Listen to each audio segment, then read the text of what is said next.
ದೇಶದಲ್ಲಿ ಸಂವಿಧಾನ ಜಾರಿಗೆ ಬಂದು 75 ವರ್ಷಗಳಾದರೂ ಸಂವಿಧಾನ ಇನ್ನೂ ಅಪಾಯದಲ್ಲಿದೆ ಎಂದು ಸಿಪಿಐಎಂ ಕಾರ್ಯದರ್ಶಿ ಕೆ ಪ್ರಕಾಶ್ ಅವರು ಹೇಳಿದ್ದಾರೆ.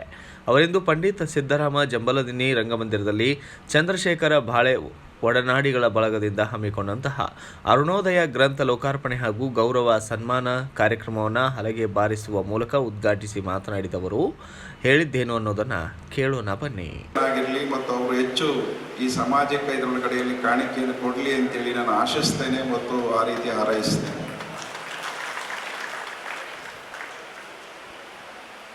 ಬಾಳೆಯವರನ್ನ ನಾನು ಮೊದಲು ನೋಡಿದ್ದು ಸಾಮಾನ್ಯ ಒಬ್ಬ ವಿದ್ಯಾರ್ಥಿ ಆಗಿದ್ದಾಗ.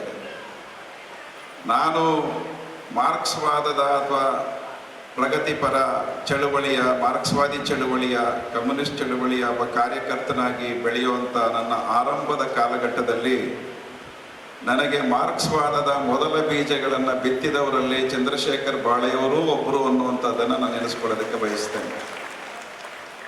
ಬಾಳೆಯವರಿಗೆ ನೆನಪಿದೆಯೋ ಇಲ್ವೋ ಗೊತ್ತಿಲ್ಲ. ಅವರ ಮೊದಲ ಪಾಠವನ್ನು ನಾನು ಮೊದಲು ಕೇಳಿದ್ದು 2-3 ಮಾಡಿದಂಥ ಪಾಠಗಳನ್ನು, ಅದರಲ್ಲಿ ಮೊದಲು ಮಾಡಿದಂಥವರು ಚಂದ್ರಶೇಖರ್ ಬಾಳೆಯವರು ಅಂತೇಳಿ. ಅವರು ನೆನಪಿರ್ಲಿಕ್ಕಿಲ್ವೇನೋ ಗೊತ್ತಿಲ್ಲ ನನಗೆ. ಬಹುಶಃ 88ನೇ ಇಸ್ವಿಯಲ್ಲಿ ಅಂತ ಕಾಣುತ್ತೆ. ಕೋನಕುಂಟ್ಲು, ಕೋಲಾರ ಜಿಲ್ಲೆಯ ಚಿಂತಾಮಣಿ ತಾಲೂಕಿನ ಕೋನಕುಂಟ್ಲಲ್ಲಿ ಒಂದು SFIನ ರಾಜ್ಯ ಮಟ್ಟದ ಶಿಬಿರ ನಡೆದಿತ್ತು. ಆಗ ನಾನು ಆ ಶಿಬಿರಕ್ಕೆ ಮೊದಲ ಬಾರಿ ಹೋಗಿದ್ದಂಥ ವಿದ್ಯಾರ್ಥಿಯಾಗಿದ್ದೆ ನಾನು ನಮ್ಮ ಕಾಲೇಜಿಂದ. ಆಗ ಚಂದ್ರಶೇಖರ್ ಬಾಳೆಯವರು ಪಾಠ ಮಾಡಿದ್ರು. ಅದು ನೆನಪು ನನಗಿನ್ನೂ ಚೆನ್ನಾಗಿದೆ. ಹಾಗಾಗಿ ಬಾಳೆಯವರ ಆ ಆರಂಭಿಕ ಆ ವಿಚಾರಗಳು ಏನು ನಮ್ಮ ತಲೆಯಲ್ಲಿ ಕೂತು ಇಲ್ಲಿವರೆಗೆ ನನ್ನನ್ನು ಕರ್ಕೊಂಡು ಬಂದಿದೆ. ಅದಕ್ಕೆ ಬಾಳೆಯವರು ಕಾರಣಕರ್ತರಾಗಿದ್ದಾರೆ ಅನ್ನೋದನ್ನು ನೆನಪಿಸ್ಕೊಳ್ಳೋಕೆ ಬಯಸ್ತೇನೆ. ಅದರ ಆರಂಭದಲ್ಲೇ ಒಂದು ಮಾತನ್ನು ಬಾಳೆಯವರಿಗೆ ನಾನು ಹೇಳಬೇಕಾಗಿ ಅಂದ್ಕೊಳ್ತೇನೆ. ನಮ್ಮನ್ನು ಕೈ ಹಿಡಿದು ಕರ್ಕೊಂಡು ಬಂದರು, ಆದರೆ ಅವರು ನಮ್ಮ ನಾಯಕರಾಗಿ ಇವತ್ತು ನಾನಿರಬೇಕಾದ ಜಾಗದಲ್ಲಿ ಯಾವತ್ತೂ ಇರಬೇಕಾಗಿದ್ದಂಥವರು.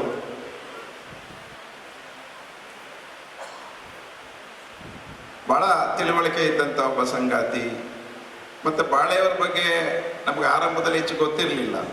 ಅವ್ರ ಪಾಠಗಳಷ್ಟೇ ಕೇಳಿದ್ವಿ. ಅವರು ಪಕ್ಷದ ಮುಖಂಡರಾಗಿದ್ದರು, CPM ಪಕ್ಷದ ರಾಜ್ಯ ಕಾರ್ಯದರ್ಶಿ ಮಂಡಳಿ ಸದಸ್ಯರಾಗಿದ್ದರು, ಕರ್ನಾಟಕ ಪ್ರಾಂತ ರೈತ ಸಂಘದ ರಾಜ್ಯ ಪ್ರಧಾನ ಕಾರ್ಯದರ್ಶಿಯಾಗಿ ಕೆಲಸ ಮಾಡ್ತಿದ್ರು. ಆಗ ಒಂದು ಹೆಮ್ಮೆ, ನಾವೆಲ್ಲ ಹೊಸ ವಿದ್ಯಾರ್ಥಿಗಳಾಗಿ, ಹೊಸ ಕಾರ್ಯಕರ್ತರುಗಳಾಗಿ ಬರುವಾಗ ಇತರೆ ಕೆಲವು ಸಂಗಾತಿಗಳ ಜೊತೆಯಲ್ಲಿ ಬಾಳೆಯವರು ಕೂಡ ನಮಗೆಲ್ಲರಿಗೂ ಸ್ಫೂರ್ತಿಯನ್ನು ಕೊಡ್ತಾ ಇದ್ದಂಥವರು.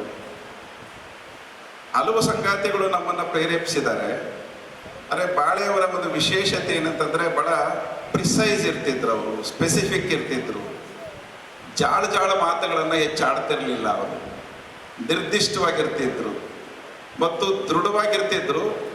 ಮತ್ತು ಅದರಲ್ಲಿ ಸ್ವಲ್ಪ ಆತ್ರನೂ ಇರ್ತಿತ್ತು ಅಂತ ಈಗ ಅರ್ಥ ಆಗ್ತಾ ಇದೆ ನಮಗೆ. ಅವರ ದೃಢತೆ ಮತ್ತು ನಿರ್ದಿಷ್ಟತೆಯ ಆ ವೇಗದಲ್ಲಿ ಸ್ವಲ್ಪ ಆತ್ರ ಇತ್ತೇನೋ ಅಂತ ಈಗ ಅರ್ಥ ಆಗ್ತಾ ಇದೆ. ಆವತ್ತು ನಮ್ಗೆ ಅದು ಅರ್ಥ ಆಗಿರಲಿಲ್ಲ. പക്ഷെ ಬಾಳೆಯವರೆಗೂ ಆಗ ಆ ವೇಗ, ಎಷ್ಟು ವೇಗ ಇರಬೇಕು ಅನ್ನುವಂಥದ್ದು ಗ್ರಹಿಕೆಗೆ ಸಿಗ್ಲಿಲ್ವೇನೋ ಅಂತ ಅನ್ನಿಸ್ತದೆ ಆವತ್ತಿಗೆ. ಆದರೆ ಅದು ಬಹಳ ಸ್ಪಷ್ಟವಾಗಿತ್ತು. ನಾವೆಲ್ಲರೂ ಅದರಿಂದ ಪ್ರೇರೇಪಣೆಗೊಂಡಿದ್ದೇವೆ. ಈ ಸಂದರ್ಭದಲ್ಲಿ ಶ್ಯಾಮಲಾ ಪುರುಷೋತ್ತಮ್ ಕಲಾಲ್ ಬಂಡಿ ಮತ್ತು SY ಗುರುಶಾಂತ ರಾಮನಗೌಡ ಜಾಲಿಬೆಂಚಿ, ನಿರಂಜನ್, ಚಂದ್ರಶೇಖರ್ ಬಾಳೆ ಸೇರಿದಂತೆ ಇನ್ನಿತರರು ಭಾಗಿಯಾಗಿದ್ದರು. Bureau report, Garaladinni Veeranagouda, BV5 news Kannada.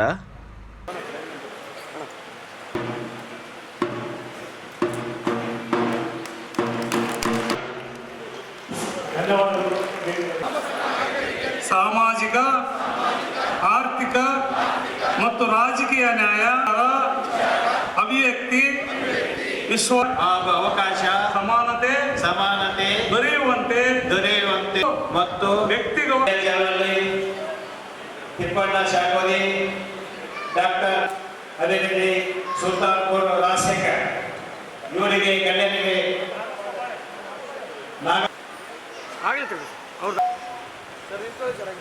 Sir okay sir. ಅಭಿನಂದನಾ ಗ್ರಂಥ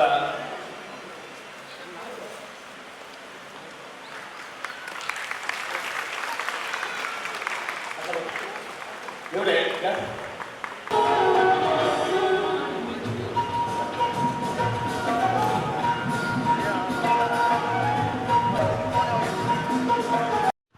Thanks for watching. Read, discuss and debate with editor Dr. Yan Prashant Rao. Wanted reporters in print, digital and visual media for Bharat Vaibhav Daily Newspaper, BV News 5 Channel and BV Fast Web News from all the talukas of Karnataka, Goa and Maharashtra. If interested, send your resume to 9019229369.